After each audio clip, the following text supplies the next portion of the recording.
So welcome potential viewers. Uh, we are currently in the middle of looking at settings, particularly in a way of creating systems around them, how, say, there can be a system to generate something like the nature, the flora and fauna, and create permutations to that, versus, for example, how in some game systems taking cities create much more social variations, and those systems are slightly similar but different.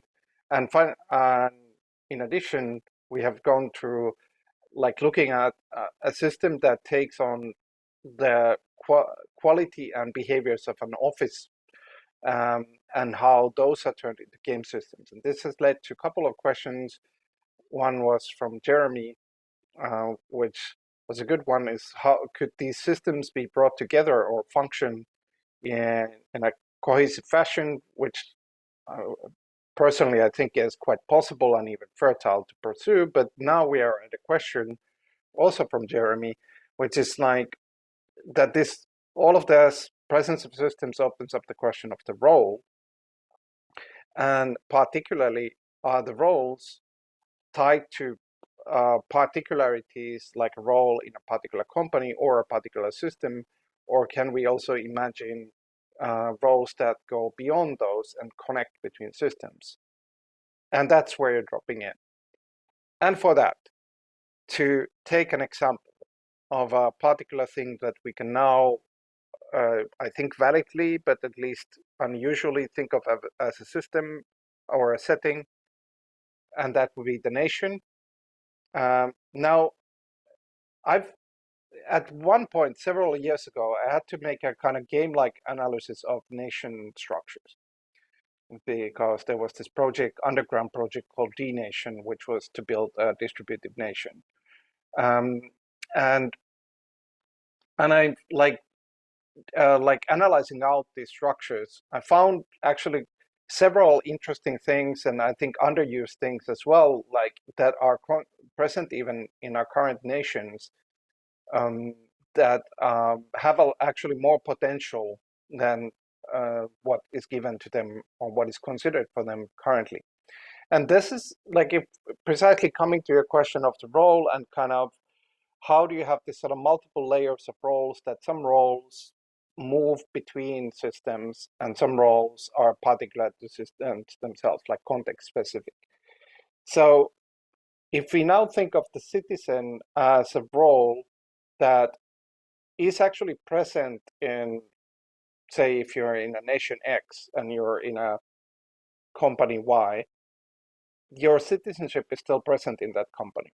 But it's also present when you go to the supermarket or when you travel in a bus in itself. But it's a role because it consists of rights. Uh, and it's a defined, designed role very much because it's written uh, in law, designed into law, into functionality.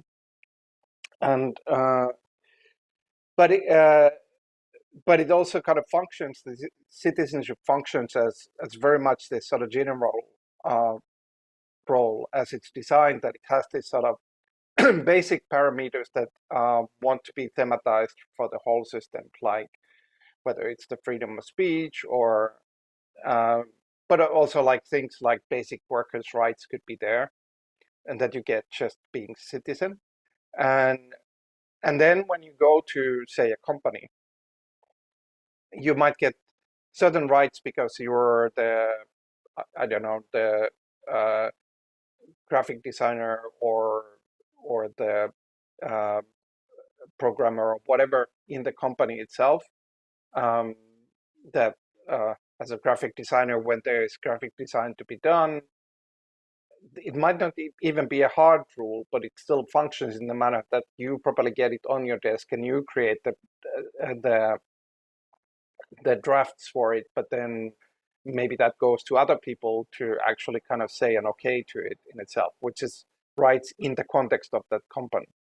So I do think there are structures that allow for designing roles that are intentionally context specific and designing roles that are like uh, general, but you could also think of roles that are present in multiple contexts, but not in all of them. Um, uh, like for example, you might have a association between two different organizations, and because you're part of one, you get some rights in the other organization, but not all of them. This does happen, and such things exist. So it is a possibility, yes. And that was a long comment, including the introduction, but I shut up now.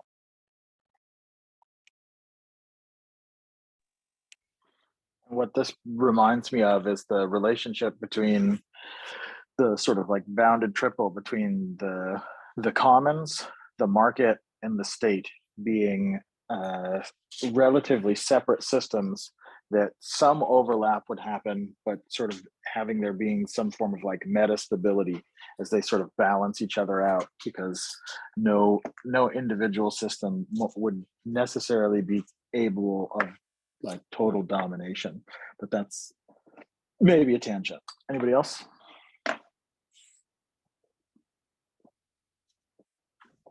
Now let's take the task of getting somebody else to say something than me. And Jeremy, who gets points for this, but I get penalties because I talk too much. So Linda Martin. I think I like the common state nation mention of Jeremy. Well, I think it makes me think as well of this capability of changing roles or not according to the settings. All the sort of supranational institutional discourses. There are roles that are sort of considered, at least by society, to be sort of supranational, as in like, beyond the state or national boundaries somehow. Sort of like, the Pope. What role would that be? Yeah. Then, of course, the most obvious, like, or the policeman, or like, that is highly interesting. Like if we take the Pope, it's a good case to analyze because like first of all, it's definitely a role in the Catholic Church, the organization, which is many sub-organizations, but it's also like an arch organization over them, and it's given a role there. But then beyond that, like you can think that there is a wouldn't call it really a membership system, but more like an offer towards the outside of the Catholic Church. Like if you go through the ritual of like either being baptized or whatever, it's the system, like there is some system towards becoming a Catholic, like joining a church. Now my actual expertise of Catholic Church is failing. I don't know what those is, but such systems exist. So in a way, like there is an offer surface which is porous to the outside, which then means like if you join that, you get a relationship with the Pope. But it's also like interestingly complex that in a way, like in Catholic Church, in the heart of it, whatever Pope dictates becomes a order in Catholic Church, but for its believers, they are taken as kind of teachings, at best like doctrine, but not something that you exactly have to follow in itself. But this is all actually design space. Like you could even say for this, like, oh, this is teaching.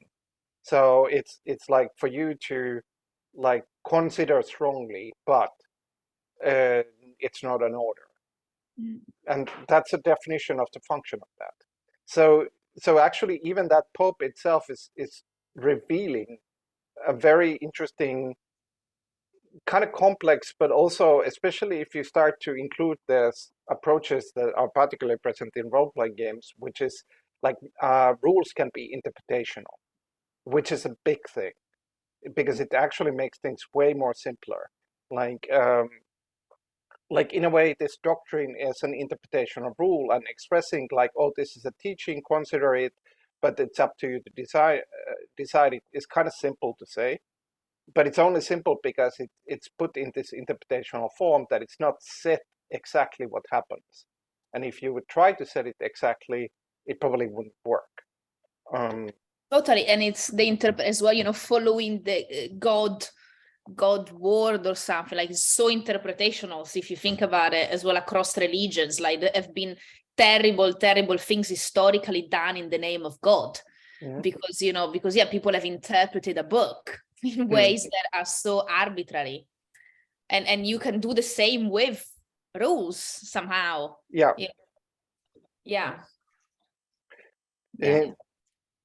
No, agreed.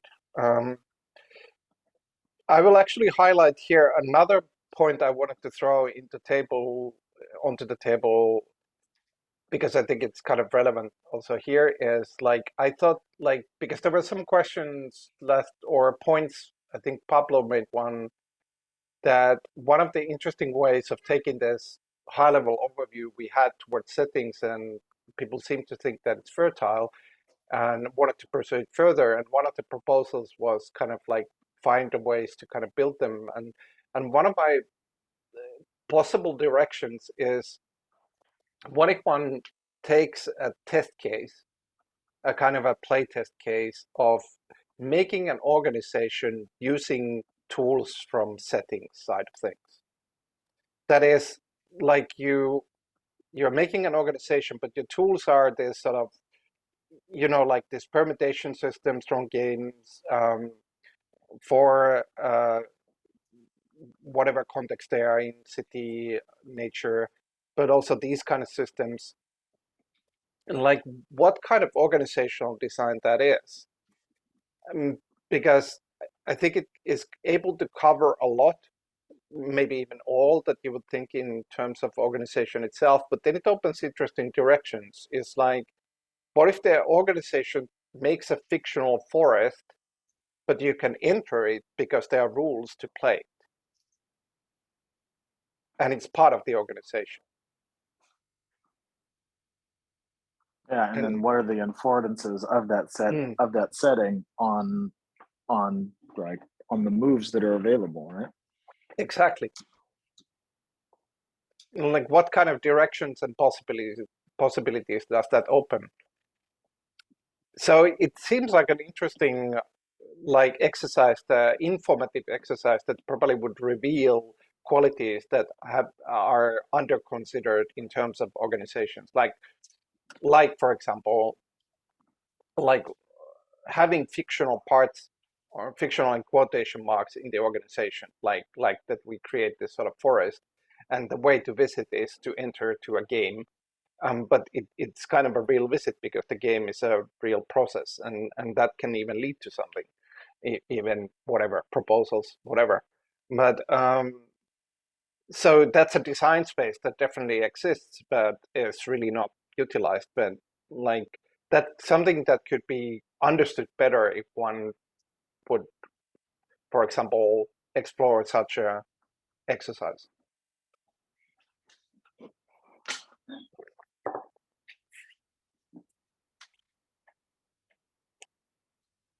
Yeah, it's funny how quickly I get drawn into like the particular of that, right? So I just think about the type of spaces I would want to create. Yeah. Yeah. So spaces where the normal rules of hierarchy get flipped and inverted. Spaces where Yeah. Different dynamics become exaggerated, and where different dynamics become significantly muted.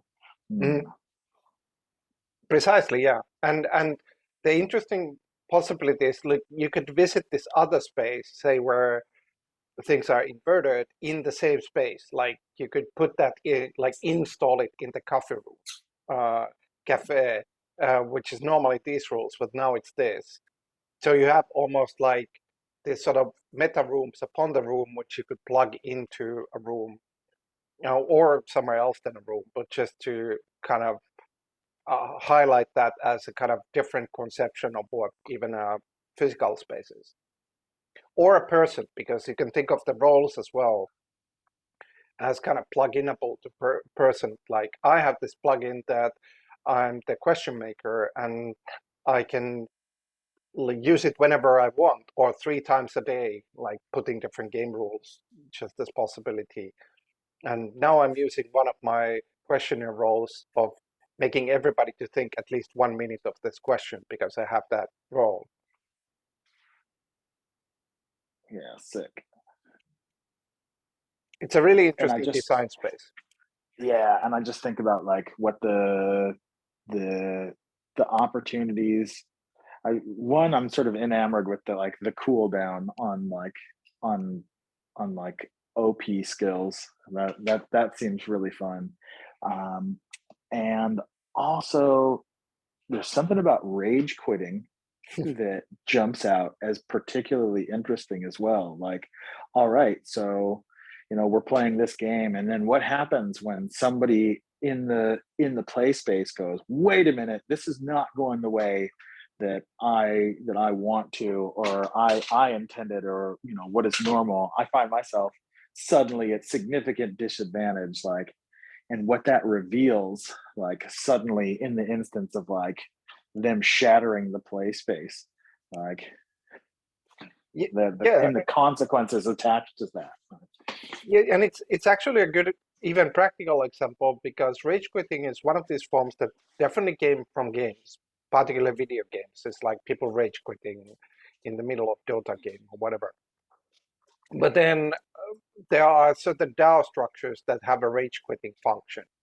They call it even the rage quitting, um, like which they kind of modeled after the game idea, but then kind of formulated systems for that. But so it's already pointing out that like people are sensing this possibility, using it in very small spots, but like the woods for the trees, the possibility being like a palette that is like there, like always available, hasn't really percolated into how we approach, say, organization. Mm. But it would be an interesting exercise to create, like, or even start to kind of draft out organizations like this, because also like these approaches are highly modular. Like this is partly because these games have wanted to develop themselves as very modular in itself. Like, let me pull, I'll use the pound of flesh for this. So even just this normal form of, okay, here's some personnel that are here in this setting are connected to particular functions in this environment.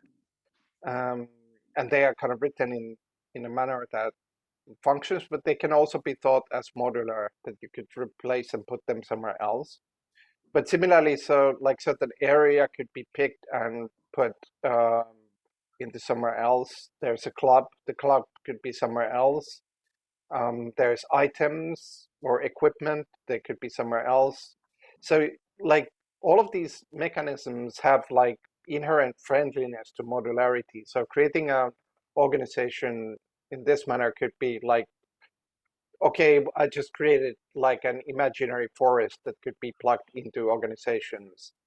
And somebody else created a particular interaction of inverting roles. Maybe they are together, maybe they're not, but you're like really putting Lego pieces together. Mm-hmm. And what, coming back to like in terms of the notion of organizational design, what I find extraordinarily interesting is that like the greatest good that you could possibly create would be like maximum fluidity in terms of roles.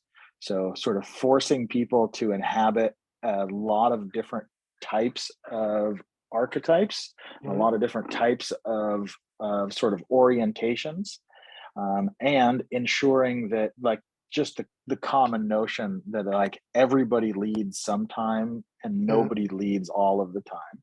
Like already that would be like earth-shattering level of novelty for some contexts, and to have that general ethos be the norm in a wide variety of different possibilities would be just sick as shit. I can only imagine like it would both require extraordinarily well-rounded human beings to be able to step into that space, And it would also like manufacture human beings that have this dynamism and this ability to go a lot of different ways, a lot of different directions. Anybody That, else? yeah, that's an interesting area.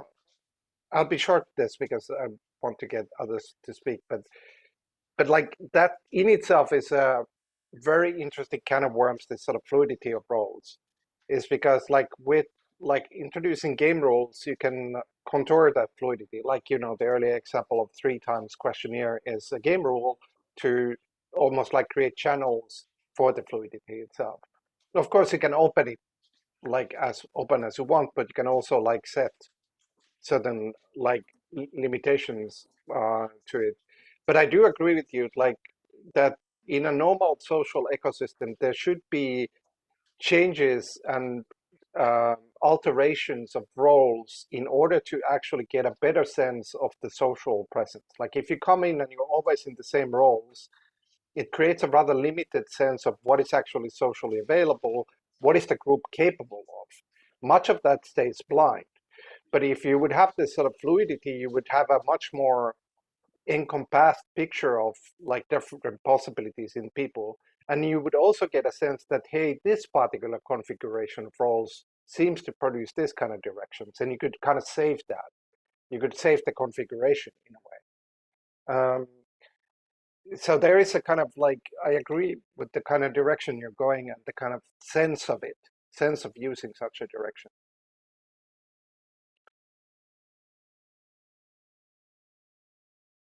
Anybody else? Linda, I know, Martin, I think you alluded that you're mostly listener, that you're occupied with something else, but if you can comment, do come in. I am indeed, I don't know, I'm not anywhere. I am indeed being temporarily colonized here. Mhm. But one thing I was wondering, and maybe this is a non-question at all, but like when we spoke about it, like Linda brought up the Pope while you were speaking about like national and supranational structures. I was wondering if one can imagine, or what is the space for like non-roles in games? So like I came up with like what crossed my mind was the of a refugee, certainly of a non-citizen, but possibly of a refugee in a nation kind of context. Of course, there you would easily be able to say, okay, but that's the role of a refugee, whatever that is, then kind of, you know, how that then is qualified. But there may be, or that's my question, like a space for, so to speak, participants in the context of a nation / a game that may not be nominally recognized in a role frame. And I just like I have nothing more really much to add beyond this, but I just thought that was an interesting kind of affordance of your chat between the Pope and nation structures. And yeah, I leave it at that. Actually, that is an interesting point, and it's a reality for nations. Like, mm, so there are these cases where somebody kind of drops out of the system completely. Like they end up in somehow in a kind of outside of law in their bureaucratic state, like the person who stayed at the airport for years and things like this. And that's kind of like a situation that the person has no role. Um, like because the way to go out of the airport needs a role already. They have to be recognized somehow, not just a fleshy person, but in a kind of role that is given in a system. And because they don't have that, they cannot exit the airport. Um, but but on the other hand, like there are approaches to this, which is like some places give rights of a person, and this is kind of where the human rights paradigm even comes in, is like the human rights paradigm in some of its even early discourses is kind of recognizing somebody beyond the citizen. Like there was this discourse, like human rights were very much in the formulation part where the citizen concept was being born, and the citizen was already a huge expansion, like recognizing all the persons in your nations, because that used to not be the norm, with the sort of basic rights, and this would be like a general role for everybody. But in that discourse, and this is, I think, partly why it's called human rights, was also a discourse beyond the citizens themselves. But all of that structurally, to go nerdy on this, points out that there can be a default role in itself, like that everybody can slot into whatever their situation, whether they are citizen or not, and rather they don't need any recognition in itself. But it is a quality of systems, and this might be a kind of worms which we might not want to open, or might want to. Let's see, but like that they can only, like a system is almost like an intelligence system of itself, and they can only understand something if it's in the system, and that is a kind of ontological quality of systems. They have a certain kind of intelligence of a system, but that's always dependent on something being in the system's language, and then they have no intelligence beyond that. And this leads to a lot of things, like why when you make a login, you're actually kind of being slotted into a role, whatever the app is because you're translated to a system. You're not there. You're not in Facebook. You're not in Instagram or any of this, but rather there is a template of a role that the system can understand, which is a bunch of rights, like the rights once you provided the information to post an image or whatever. Like they don't understand you. They understand that there is a way to log in to this role, which they understand because it's written in the system way.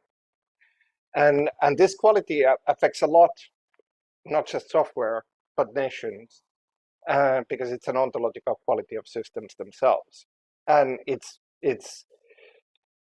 something that the crypto people could understand way better, or let's say understand it all sometimes. And because it's a highly, it has a lot of effects because towards like systems and behavior. There's a funny, may I just pick in on that? Because there's a funny thing here. If, for example, you draw, if we draw the kind of the example of a person in the, let's say, in the within the territorial domain of a state, then we can address that now basically given, or like, because there is such a thing as a human right. Then also, if we speak about, say, like a digital system, we can address a person, like, or we can address an agent or a presence, because there's the kind of threshold of the login. Okay, logged in, not logged in. But so that makes what I'm trying to get at, and I'm clumsily as I do, is what you basically said, Pekko, is that there's a kind of perceptive absolute in every system, that it can recognize everything that is of its kind, and it is completely deaf, dumb, and blind to everything that is not of its kind. Yeah. But like, if we think of the state, like of like, I mean, you have that doesn't mean that there's no effect of things outside the system onto the system. So yeah, definitely not. Yeah, I get that. I guess that, like, that's also where this sentence ends. But I just thought that that could be maybe good to say at this point. Yeah, like, yeah, definitely. Like, like in a way, systems are entities. Like, certainly organizations are entities. Like in a way, like, and that also comes with the fact that every action they take has an effect. That the entities within the ecosystem, say ecosystem of culture, many other ecosystems as well, like ecosystem of a particular city or the nature at large, all of those. But yes, that's present there. But like it's the interesting, or there are many interesting things, but one interesting quality here is like this is kind of like an inherent limitation of systems, and it's not like by choice, it's just like how they are. And and of course there are kind of like cases where this becomes it. I think it still holds, but it's kind of more holds in a more blurred fashion or in exact fashion, and this precisely comes in systems that use, for example, interpretative rules, like referred to earlier, like this role-playing conditions. And this is actually why understanding that there can be rules that don't have an exact outcome, don't know the outcome, but rather set operation quality, which then creates an output that is not only uncertain, but on the other side of the coin, has subjective agency. This is why they are important. It's like when something is interpretational as a rule, it sets like, yes, uncertain outcome, but the uncertainty comes from the fact that there is a subjective agent that then makes the interpretation, and therefore that subjective agent has agency, that is power, expression in the system itself. So is that the same as saying there is basically like in that, by that measure, by this kind of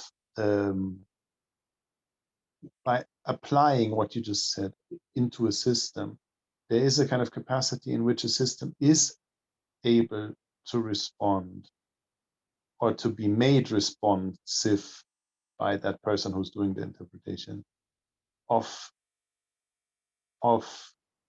entities or whatever one wants to call them, which may at some point be outside of it, but then may end up, so to speak, inside or recognized by it. I wouldn't say that they are outside. Let's turn this into practical case. Like, let's turn it into a very normal case, actually. So if you go back to the graphic design, so there comes like somebody, let's say the board of organization makes a design, and we need a new logo.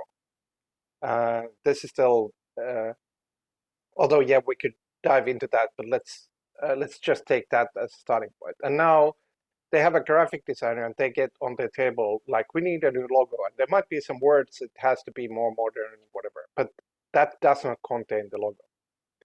Now, this person being in the role of the graphic designer, yes, it's a job, but I think it's more flexible to think about it as a role, now has interpretative power. That is, they can go into different directions, and like, we don't know what the logo turns out. It's actually up to them, but they also have agency. This is probably part of their motivation to be in the company in the first place, because they have agency. So once again, there's two sides play along here. But then, as often happens with systems, when something comes on or it creates an output that comes from an interpretative source, such as the logo, the way it enters back into the system is through another interpretative portal. That is, like in this case, okay, the graphic designer creates a logo, and then it goes back to, let's say, the board itself, which then looks at the logo, has a conversation, I like this one, I don't like this one, and then maybe even votes. Now we're going back to hard system again, but through an interpretation, like this conversation itself is interpretative. So in a way, like when something becomes interpretational and creates an unpredictable output, it often meets a surface that is likewise interpretational, but finds a way to bring it back to the system itself, like voting, for example. And now there is a clear result. These logos were on vote, and this got 7 votes. Therefore, it's the new logo. Like, and these patterns happens everywhere. Like that kind of a thing can happen in a normal company, but it hides a lot of interesting behaviors related to this particular context that we're discussing. But to your point, it's precisely like interpretational output usually meets interpretational input, to make it summary. I should also have maybe said that I was thinking about definitions of roles in interpretative form or interpretational form, if that makes sense. Mhm. Like, can you open it up a bit? I think I yeah, know well, what I you're would try, saying. like, so that you would say, okay, so there's well, actually not maybe so much the role, but kind of the slot for it, right? So who can take that role? So that there would be, like, easy, like, stupid example, like at some point a person could take that role, at another point of decision a dog might take that role, at a third point of interpretation a pocket torch might take that role. That type of, that location for an interpretational switch, so to speak, Mhm. that would kind of enable the system to be responsive potentially for, Mhm. you see, things Yeah, that yeah, yeah. yeah. I agree with you. Mhm. Like, to finish, that was like a side comment to urge you to go if you want to go further, like, because I think you're on a good track. Like, Yeah. So I mean, the interesting part there would be who's doing the interpreting, right? mhm. Yeah, and I do think, like, in many ways, it's not the only thing that roles do, but one of the key things of roles is precisely this sort of, like, create uh, like glues in between where interpretational and system, like, can constantly communicate, like, in a highly varied fashion. Like, I mean, like I said, roles do other things as well, but like much of what graphic designer does in their work, which is for the system, for the organization, is actually interpretation. But how is then this glued to the organization is by the role itself, like, and the kind of either explicated or conventional rights-like structures what this graphic designer has towards the organization they're in.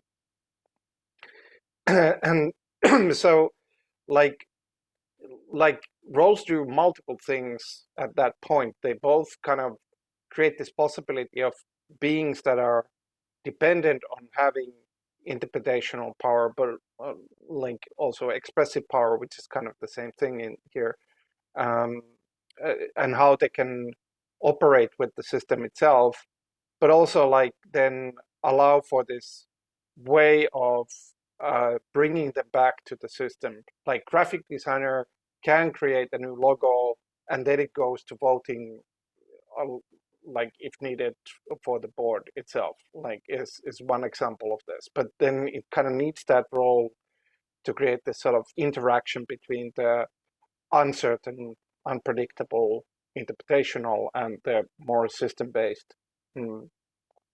Put on record, this is our new logo, uh, kind of a thing.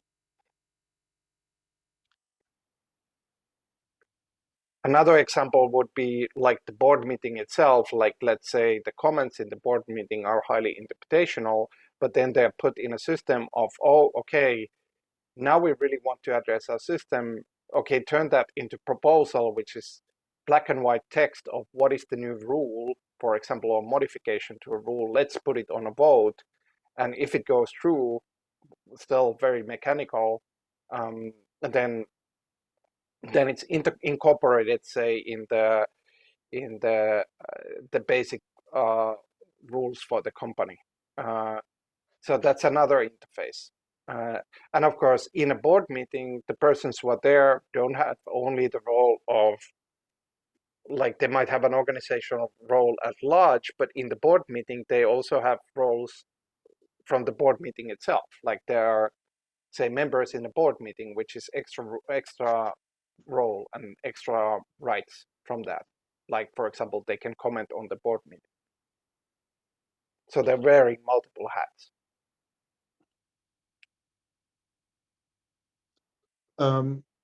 Sorry, like, aware that I'm a bit hogging the airwaves here, but I need to ask one thing still to this. Is there like, so we are speaking right now about systems, and we're speaking about, as you said, it hard, how did you say it, hard points, or like hard parts of the system versus interpretational parts, etc. Is Yeah. there any, like, obviously I can imagine a diagram of a system, and I can also imagine a written kind of, what is it,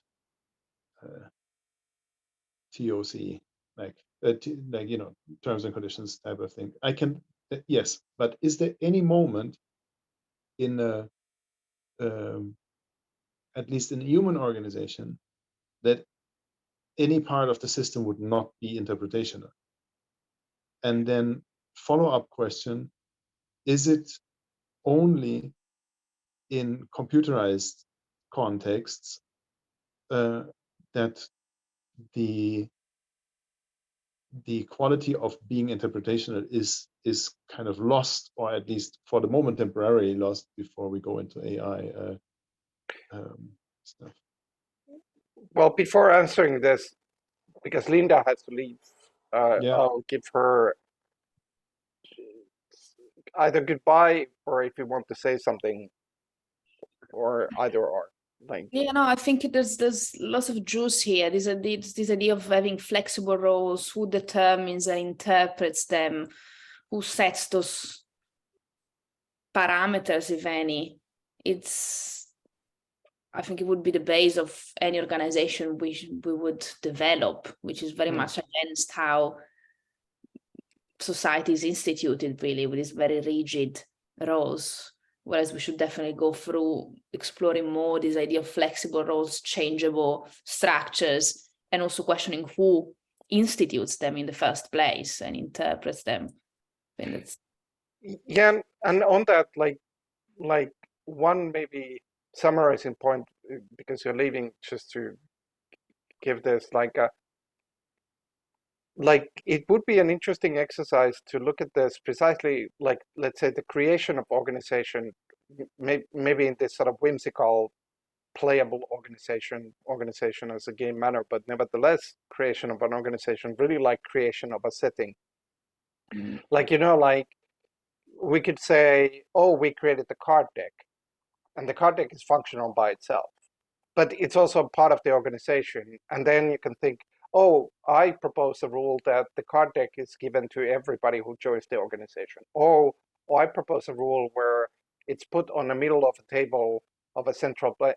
And all of these have different connotations, but they also kind of open up like different ways of thinking about an organization.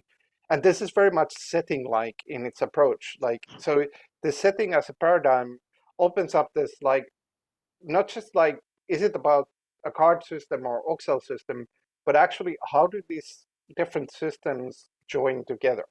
yeah. Like, and how there is a lot of flexibility of their joining, just like the card deck being one system, but then putting it in the middle of the table creates a different joining to a system of that room, versus putting it in a pocket creates a different joining to the roles. But it's a very flexible palette. And I think there's something highly interesting in that. Totally. Oh, thank you so much. See you next week. Yeah. But to your question, Martin, is there something that is not interpretational? I mean, I would first of all say, like, the soft and hard is a gradient in terms of rules. It's not like absolute. And Is what? the soft and hard rules is a gradient. Like, Yeah. it's not like binary. And it's not even one-dimensional gradient, like some like but and you can always say it like that to every hard rule there is some interpretation layer. But I do think in the gradient what always matters is, like, let's say, the amount, or like how present the kind of flexibility is. So for example, like going back to this voting, like now when we are in the voting interaction, which is highly kind of mechanized in a way, is like, say, everybody has one vote, and then there's ritual where people are pointing out and collecting the votes, and then they count the votes, and 7 means more than 6. And then there are rules that even one vote more means that proposal is selected. like, yes, there's interpretation to that, but it's kind of intentionally kind of worn to minimum. Well, it's kind of quantified also, no? Yes. Yeah. And that was maybe my question, no? Like, if the kind of the switch between having interpretational, latitude or not is basically like identical with the switch of,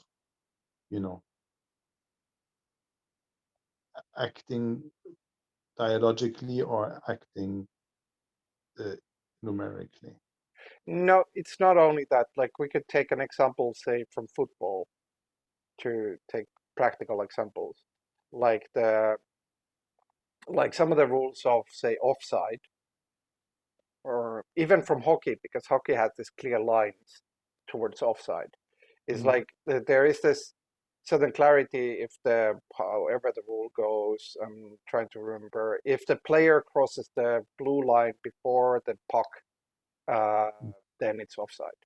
Um, uh, like, and there is a kind of look towards mechanism in that, and to the point that people look at this from video and they kind of look every frame, and it's like that player is crossed over the line because their legs are over the line, therefore it's an offside.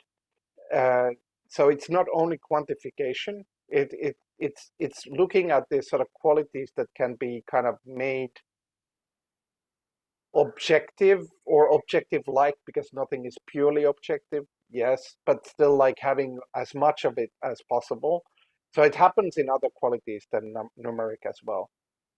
And actually towards that, the reason why I put this particular game on the screen, which is a very interesting game, by the way, called Thief and the Necromancer, which is a series of games from Vincent Baker, or part of a series of games from Vincent Baker, who has designed lately. I mean, he's known more for designing Apocalypse World and powered by the Apocalypse engine, but these are later games. But if you look at this game, just like you and your qualities, as it reads, and here it, like, if you read this, like, you are a necromancer who has broken with the rigorous traditions of your order to seek success on your own terms with your friend, a thief. What's your name? What are your pronouns? Now, this is playing through text with, like, directing certain rigorousness, like the fact that you are a necromancer. But then there is openings, slots. What's your name? What are your pronouns? Now, that as an opening is maybe more limited in the sense, well, the name could be anything, but it's still like, it slots then back to the name, going back to the game system. But this whole game is kind of written in this kind of fashion, that you're kind of reading a text, which is then opening, or let's say the preparation of the game is written in this fashion, which then turns into role-playing game. But it has this sort of interesting way of slotting, which is playing with this. What is the kind of scope of expression, therefore also a scope of interpretation, versus what is said, and and using the capabilities of language. Like it says, you are yourself bold, cunning, virtuous, and ambitious in measure. So it kind of setting that you should play bold, cunning, virtuous, and ambitious. But then again, that also sets up a certain interpretative space, because nothing is really in the game, because it's more of a role-playing game, really kind of measuring your ambitiousness. But it's still giving something to the player. And knowing the designer, this is like a designer who understands precisely what they're doing here. Like that they are setting an interpretative space by defining. So they are defining, but they're defining in an interpretative fashion. So this is a great, good example of this sort of gradient likeness, and how multi-dimensional this sort of gradients it can be. But then, like, the direct command, answer the following questions and keep a running tally. So like constantly changing your scope of interpretation, which, by the way, at the same time is generating a character, which then becomes a role-playing character. But even the role-playing itself has similar, like, this is how this game also approaches scenarios or adventures, I call them whatever. It kind of has the similar text run of um, uh, like like uh, like how to build uh, a certain kind of, not a sequence but a situation. Uh, um, so compared to the earlier examples, this is a highly different thing, but still working in the same space um, in itself. So I wanted to bring this as a kind of like a different perspective towards the similar topics of hardness, softness, set, unset, room to interpret, uh, uh, no less room to interpret, kind of a thing.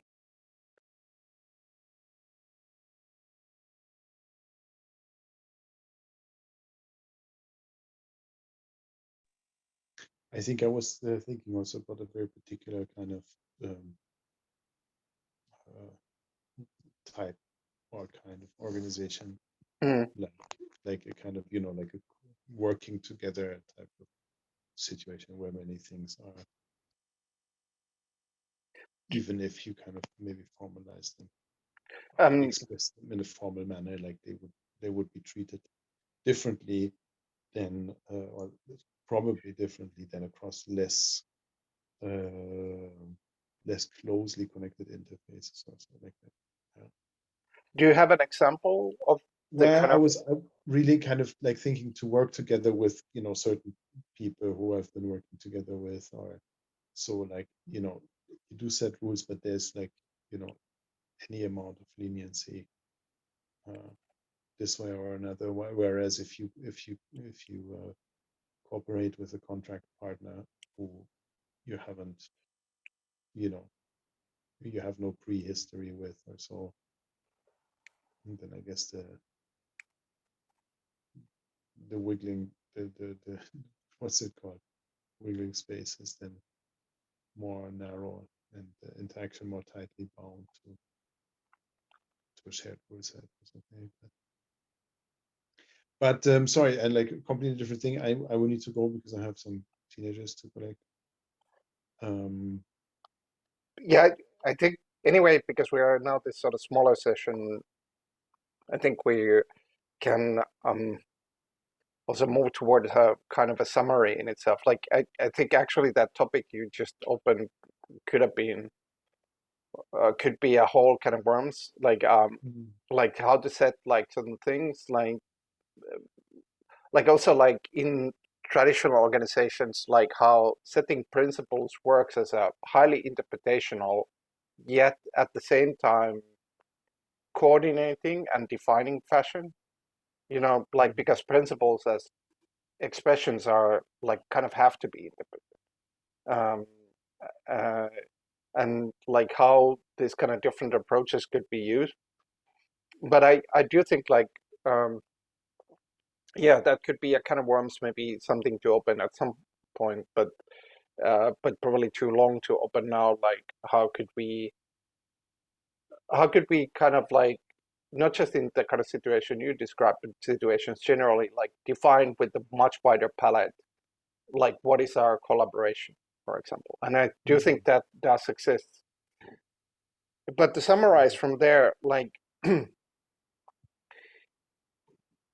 I'm not saying that we should follow it exactly, and I don't know what the extent of it should be. I think the kind of direction I'm thinking could be very flexible in terms of how large or small it's in its extent, but nevertheless, like to put a practical example, somebody could write into organization that functions like a setting something like this. Like in this, like if you choose a mental action, um, like there's actually like even a direction what you say. I mean, this is intentional because this game is playing about like what is control and interpretation. So it's playing around this, but to put that aside and move to this sort of larger topic is like even this could be part of an organization. It could be an interaction, it could be a role, it could be a scene. Um, uh, but thinking of organization like a setting, that thing could exist alongside the cards, could exist alongside a generator of a fictional forest that is part of the organization itself. And so I, yeah, so that's a kind of a direction that if there is this interest, like some have like exploring the setting, this could be one way of exploring it with a lot of room to decide how to explore it. To take this sort of framework of describing a playable organization that is a fictional organization, but starting from setting structures as the tools to make it.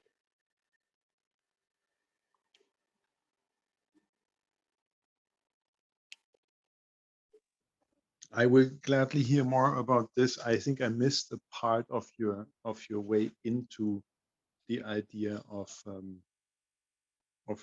trying or generating an organization. I think I wasn't there for that moment. But yeah, I now need to go, and I'm very sorry about that. But otherwise, there will be some people standing in the cold.